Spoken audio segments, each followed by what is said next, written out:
Olá, boa noite. Boa noite, bem-vindo ao Rede TV News. O Ministério da Justiça e Segurança Pública fez hoje uma operação contra suspeitos de armazenar e compartilhar imagens de pornografia infantil. A 10ª etapa da Luz na Infância foi realizada em 18 estados e também no exterior. No Rio de Janeiro, os policiais apreenderam DVDs, HDs externos e computadores usados para armazenar material pornográfico infantil em 4 endereços. Os suspeitos foram encaminhados para a Delegacia da Criança e do Adolescente. 3 pessoas foram presas por compartilhamento de imagem. Quem está aqui não teve 1 nem 2 compartilhamentos, foram imensos. Então eles mandaram para a gente já os alvos e nós já levamos perícia para o local para já poder identificar o armazenamento e o quê? O compartilhamento. Na Bahia, 3 homens foram presos na capital Salvador e no município de Vitória da Conquista. Computadores, pendrives, disquetes, HDs externos e tablets foram apreendidos com imagens de pornografia infanto-juvenil. A operação é parte de uma ação coordenada que acontece em 18 estados e outros 4 países: Estados Unidos, Argentina, Equador e Panamá. Ao todo, a Justiça expediu 125 mandados de busca e apreensão. Este é o 10º ano consecutivo da Operação Luz na Infância, que visa combater a pornografia infantil na internet. A ação também tem o objetivo de conscientizar os pais sobre a prevenção para evitar que os filhos fiquem expostos a criminosos. Então a prevenção é mais importante. Utilize o controle parental, tá? Acompanhe o que seu filho está fazendo, deixe o computador da casa em local acessível a todos. Veja agora os outros destaques dessa edição.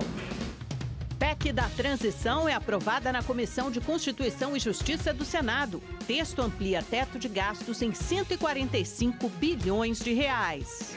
Petrobras anuncia redução no preço do diesel e da gasolina. Novos valores estarão em vigor a partir de amanhã nas distribuidoras.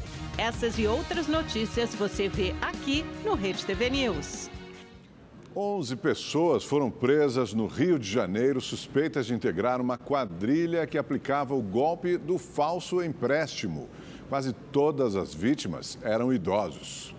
Mais de 100 policiais civis foram cedo aos endereços dos 16 mandados de prisão e 28 de busca e apreensão. Grande parte das prisões foi de mulheres. Todas participavam de um esquema de fraude de empréstimos. Essas mulheres eram pessoas que funcionavam como captadoras dos clientes, dos idosos que eram vítimas dessa organização criminosa. Ganhavam confiança, muitas vezes por serem mulheres, cativavam essas pessoas, com pouquíssima instrução, pensionistas no INSS que tinham margem de consignado e aí conseguiam, então, a partir disso, dessa confiança que eles angariavam, trazer para a instituição e conseguir praticar os golpes. As vítimas acreditavam que tinham valores a receber do INSS. Passavam todos os dados pessoais e contas em bancos digitais eram abertas. A partir daí, eram feitos empréstimos de 30, 40 mil reais. O dinheiro era então depositado para contas que os próprios golpistas controlavam. A pessoa só descobria o golpe quando os descontos começavam a serem feitos diretamente nos benefícios recebidos. A liderança do grupo era dividida entre as pessoas de uma mesma família. A empresa era legalizada e reconhecida pelo Banco Central como uma financeira. A investigação apurou ainda que durante um ano, pelo menos 100 vítimas caíram no golpe do empréstimo consignado. Eles conseguiram angariar cerca de 6 milhões de reais. Tinham metas a bater, pelo menos 500 mil reais eles conseguiam por mês, então totalizando aí em 12 meses, um ano, pelo menos 6 milhões de reais eles conseguiram cooptar. A empresa tinha sede em São Gonçalo, na região metropolitana do Rio, mas as vítimas são de todo o estado. Entre as mulheres presas estão a mãe e as irmãs do homem apontado como chefe do grupo, Marlon Vinícius Ribeiro Correia, que é considerado foragido.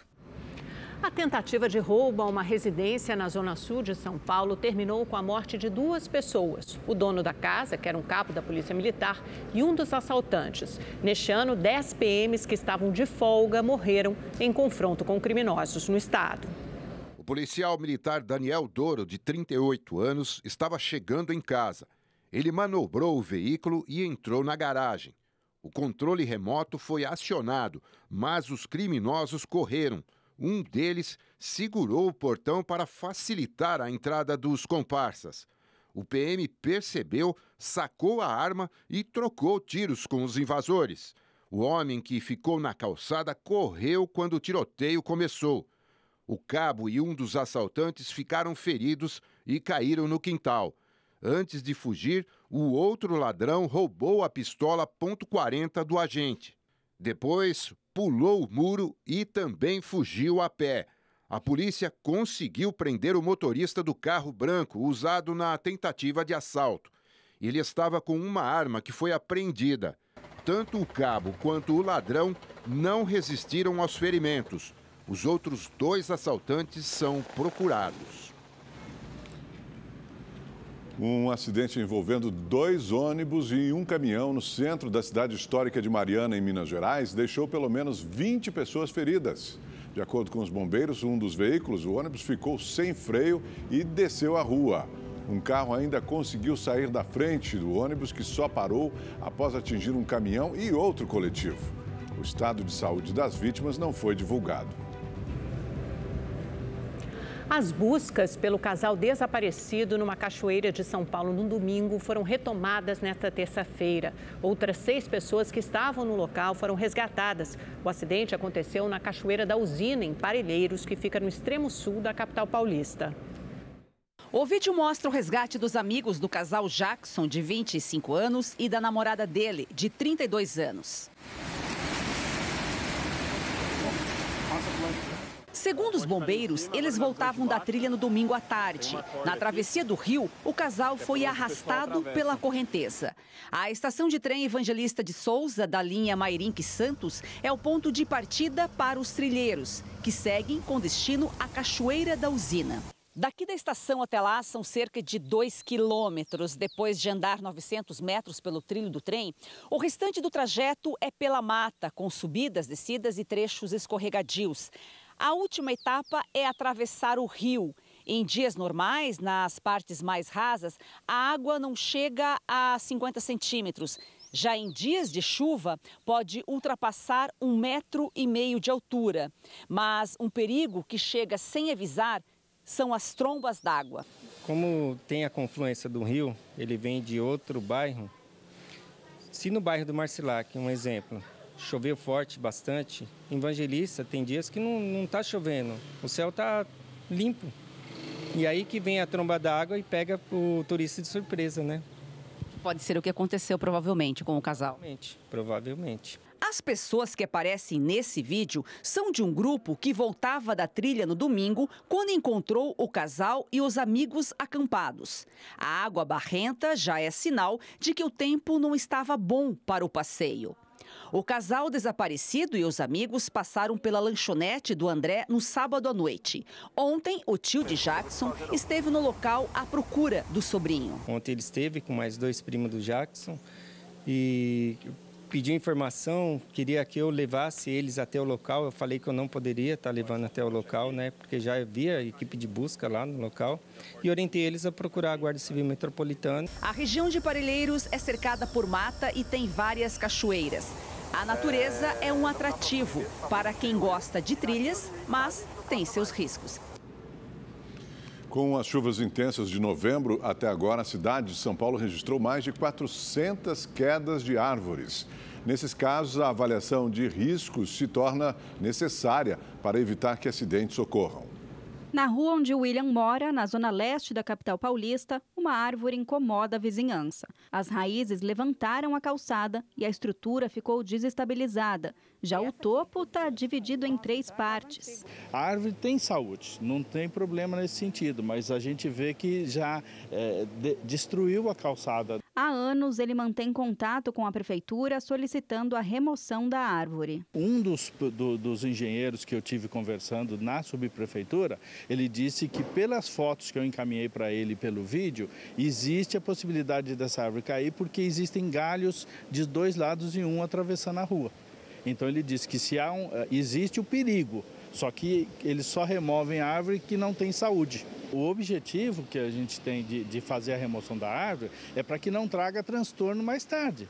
Então é que venha fazer a precaução, né? A prevenção disso daí. Na zona sul da capital paulista, a queda de uma árvore de grande porte causou transtornos na manhã de hoje. A via ficou completamente interditada e 8 linhas de ônibus que passam pela rua precisaram ser desviadas.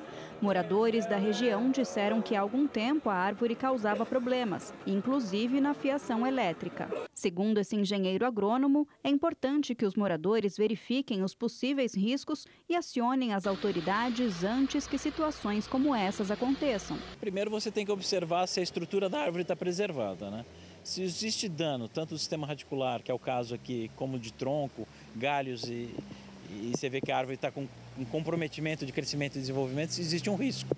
Você precisa identificar qual é o risco, né? E se é uma doença, se é uma praga e se isso gera necessidade de poda. Para solicitar a poda ou remoção, o órgão competente da cidade deve ser procurado e, em caso de emergência, chamar o Corpo de Bombeiros ou a Defesa Civil. Em São Paulo, uma lei sancionada em 2020 prevê multa de R$ 815 por muda ou árvore podada de maneira ilegal, ou seja, é preciso de uma avaliação técnica antes de qualquer atitude. De acordo com a Prefeitura de São Paulo, em novembro foram 284 quedas de árvore na cidade. E só nesses 6 primeiros dias de dezembro, a Secretaria de Segurança Urbana informou que a Defesa Civil registrou quase 140 ocorrências. Quando você tem a saturação do solo, né, o solo fica encharcado e fica muito mais fácil, ventando com grandes tempestades, nessa época do ano costuma acontecer, fica muito mais fácil uma árvore dessa cair porque ela perde todo o equilíbrio. Em nota, a Secretaria Municipal das Subprefeituras de São Paulo diz que conta com 120 equipes de poda e remoção de árvores em toda a cidade e que realizam manejo preventivo diariamente. Afirma ainda que, de janeiro a outubro, mais de 124 mil árvores foram podadas e 10.487 removidas preventivamente.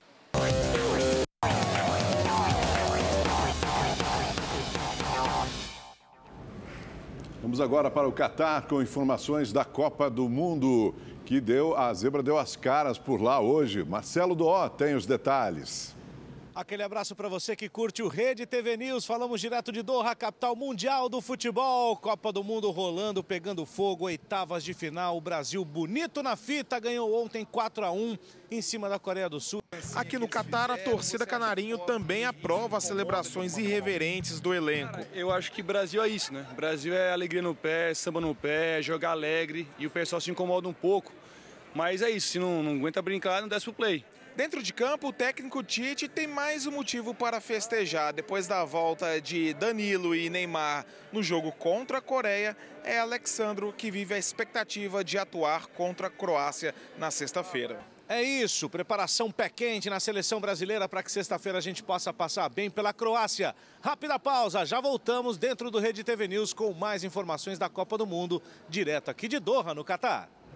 Augusto, acho que se ganhar na sexta, a gente vai ter que dançar o pombo aqui no Rede TV News. Será que a gente dança? Tá bom, olha, promessa é dívida. Olha, a Petrobras anunciou uma redução nos preços da gasolina e do diesel. Do Rio de Janeiro, o repórter Tony Vendramini tem as informações ao vivo. Tony, boa noite. Olha, um alívio no bolso no mês de contas tão pesadas como dezembro é sempre bem-vindo.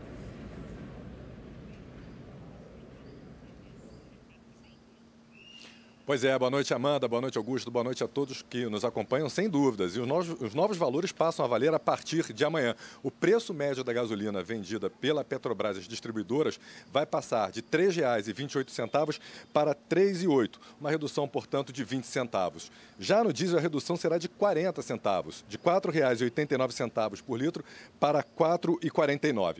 A Petrobras explicou que esse reajuste acompanha a evolução dos preços internacionais e é coerente com a política de preços da companhia, sem repassar, no entanto, as volatilidades das cotações do petróleo e também do câmbio. Em setembro, a Petrobras já havia anunciado o reajuste para baixo nos preços dos dois combustíveis. Ao vivo do Rio de Janeiro, Tony Vendramini para o Rede TV News. Obrigado, Tony. E o futuro governo Lula teve hoje a primeira vitória no Congresso, mesmo antes da posse. A Comissão de Constituição e Justiça do Senado aprovou a PEC da transição, a proposta que amplia o teto de gastos para garantir o Bolsa Família de R$ 600 deve ser votada amanhã no plenário. Vamos então a Brasília conversar com o repórter Igor Damasceno. O governo Lula cedeu, mas aprovou o principal e deu o primeiro passo, né, Igor, para ter um cheque gordo para gastar nos próximos anos em programas sociais. É isso mesmo? É exatamente isso, Augusto. O presidente eleito, Lula da Silva, teve uma vitória parcial aqui no Congresso Nacional, hoje à tarde, mas para ter uma vitória definitiva, ele vai precisar correr um longo caminho até sexta-feira, aqui mesmo no Congresso Nacional. Boa noite para você, também para Amanda e para todos que nos acompanham. O texto da PEC da transição, aprovado hoje na CCJ do Senado, teve 3 alterações. A principal delas é que, para garantir o Auxílio Brasil em R$ 600, Lula não vai mais dispor de 175 bilhões de reais, conforme a proposta inicial havia previsto. Agora, a CCJ destinou ao próximo governo 145 bilhões de reais para o cumprimento dessas promessas de campanha. Apesar dessa redução de 30 bilhões de reais do montante, o relator da PEC na CCJ, o senador Alexandre Silveira, do PSD de Minas Gerais, garantiu que o próximo governo não vai ter grandes dificuldades para cumprir essas promessas, porque, além desses 145 bilhões que foram aprovados hoje na CCJ, o próximo governo também vai contar com 105 bilhões de reais que já estão previstos no orçamento. Então, na verdade, Lula vai ter quase 250 bilhões para garantir o Auxílio Brasil em R$ 600, dar um incremento de R$ 150 para famílias beneficiárias que têm crianças de até 6 anos matriculadas na escola, também vai ajudar no pagamento do Vale Gás e ainda deve sobrar dinheiro para outras promessas de campanha, como a merenda escolar e o Vale Gás fora do teto, além também da farmácia popular. Outra mudança importante é que todo esse montante, 145 bilhões de reais, estará dentro do teto de gastos. Em vez de excetuar esses bilhões de reais do teto, a CCJ decidiu então incluir e aumentar o teto de gastos. Esses bilhões de reais estarão disponíveis para o governo de Lula entre os anos de 2023 e 2024. Depois de o próximo governo deverá apresentar uma lei complementar que cria uma nova âncora fiscal, que deve substituir, então, o teto de gastos. Digamos, esse é o início do fim do teto de gastos. A PEC agora será no plenário do Senado Federal, necessários pelos 49 votos favoráveis para a tramitação, e aí, então, vai tramitar na Câmara dos Deputados. Essa votação está marcada para amanhã. Igor Damasceno, ao vivo de Brasília, para o Rede TV News. Obrigada, Igor. E a aprovação da PEC da transição é tema para o Rodada de Opinião.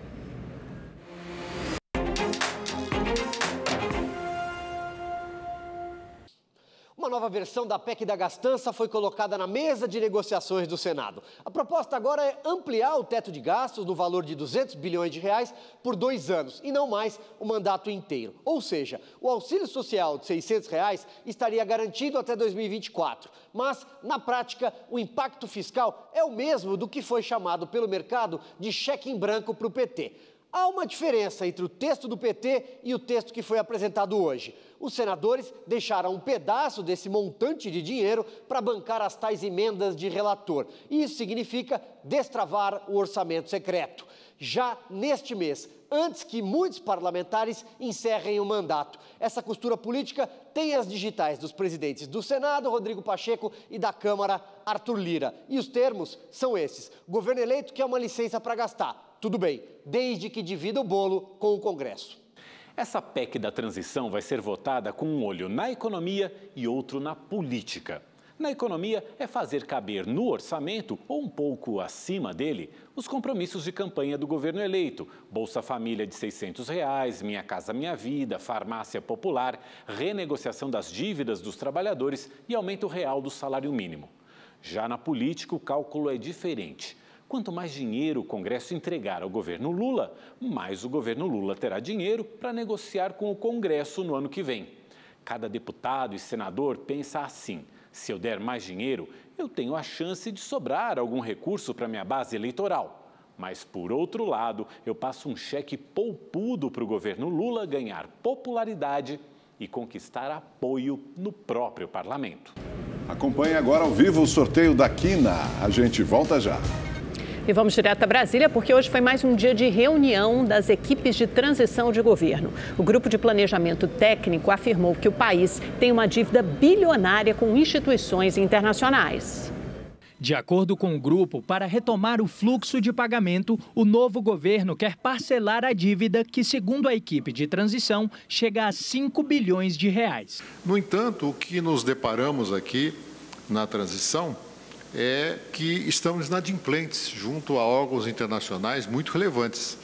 E isso é muito grave, porque, evidentemente, nós perdemos a interlocução com esses órgãos e direito a voto, né? Então, é algo muito significativo. A dívida atual do Brasil para com órgãos internacionais, que envolvem ONU, OMC, OIT e uma infinidade de outros órgãos, né, da área de meio ambiente e outras áreas, monta 5 bilhões de reais. De acordo com o coordenador da equipe de transição, Aloísio Mercadante, a estrutura dos ministérios do próximo governo já está praticamente pronta. Tem uma discussão ainda em evolução. Se a gente cria um único ministério ou se você, de alguma forma, separa um pouco essa função de planejamento, orçamento e gestão e governo digital e reforma do Estado. O grupo de educação também fez um balanço dos trabalhos. De acordo com o Mercadante, a situação da pasta é dramática. Qual é o risco que a educação brasileira tem hoje?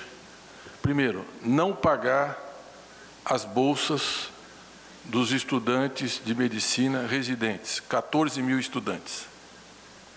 Se nada for feito, eles não vão receber a bolsa esse mês, com as despesas que eles têm que honrar.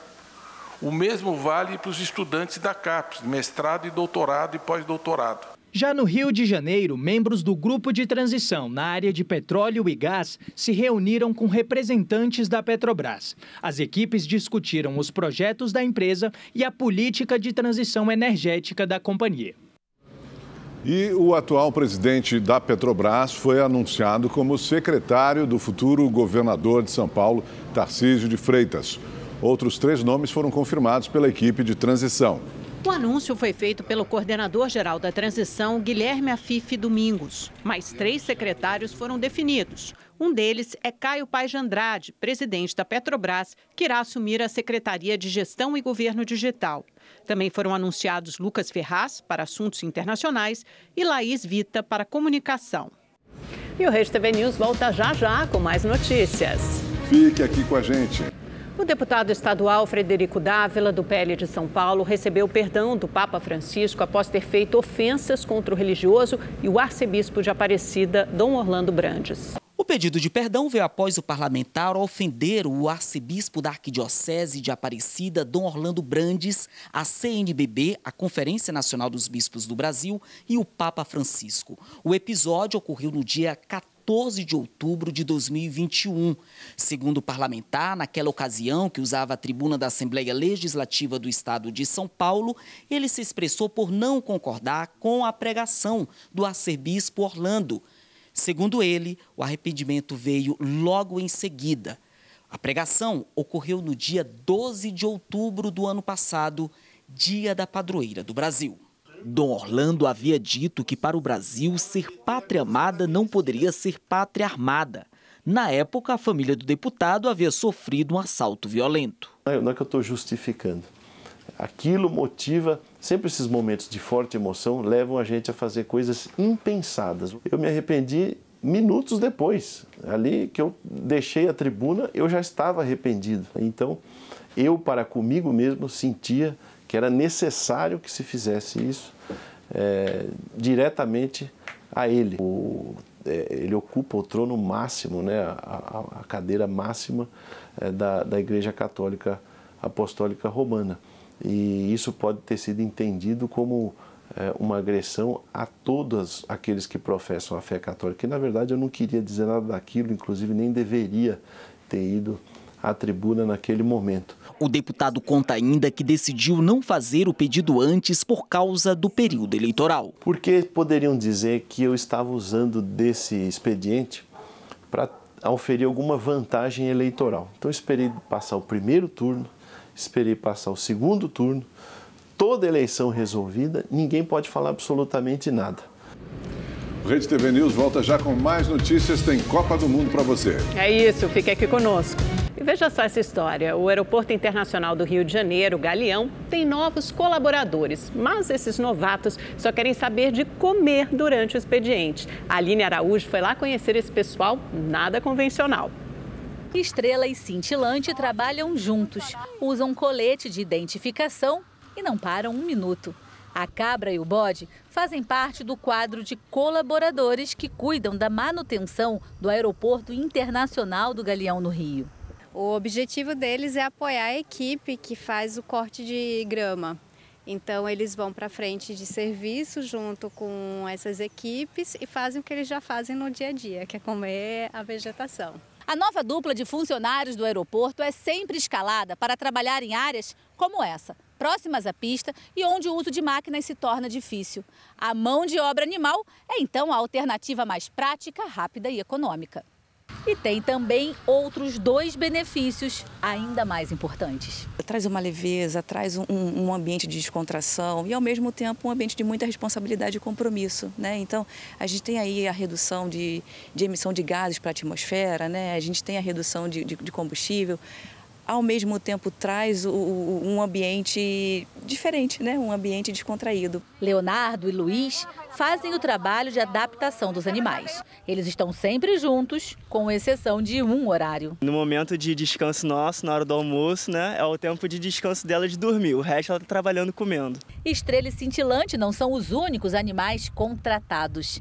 A equipe conta com outros 11 colaboradores, entre eles a Cacá, um gavião fêmea muito simpático, apesar do olhar meio desconfiado. Ela me olha, me dá até medo os olhos dela com esse bico me olhando. Na parte de controle de fauna, que a gente tenta reduzir o número de colisões, principalmente avifauna com aeronave, que é bastante recorrente na aviação. Então a gente utiliza predadores naturais, digamos assim, com a prática de afugentamento. Então, a ideia é que a gente não tenha bandos de aves se estabelecendo, principalmente nas áreas mais críticas que oferecem mais risco à operação. E tem ainda 2 cães. A Gigi é treinada para acalmar quem tem medo de avião. Fazem parte da nossa equipe, então eles cumprem horários assim como toda a nossa equipe, assim como a gente. E quando não estão dispostos também, que ocorrem, diferente da gente, eles têm lá o privilégio de estarem se recolhendo no momento em que eles assim decidem. Tem o atestado do veterinário. Tem o atestado do veterinário, exatamente. Uma boa noite para você. Amanhã tem mais. Boa noite.